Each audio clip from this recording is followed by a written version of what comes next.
Hello friends, ఇది Amul French fries అండి. మేము ఇది మెట్రోలో తీసుకున్నాము. మనకి ఇది వచ్చేసి 380 రూపీస్ పడుతుంది.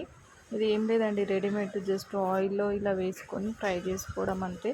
మనం బయట బాగా డీప్ అయిన ఆయిల్లో ఫ్రై చేసినవి కొనుక్కునే బదులు ఇలా ఇంట్లో రెడీమేడ్గా చేసుకుంటే బాగుంటుందండి. మనం ఊరికే తినాం కదా, ఎప్పుడో ఒకసారి మనం ఇలా ఫ్రై చేసుకుంటే ఇంట్లోనే మన ఫ్రెష్ ఆయిల్తో బాగుంటుందండి. దాంట్లో ఫ్రై అయిపోయిన తర్వాత కొంచెం సాల్ట్, కొంచెం రెడ్ చిల్లీ పౌడర్ యాడ్ చేసుకుంటే సరిపోతుందండి.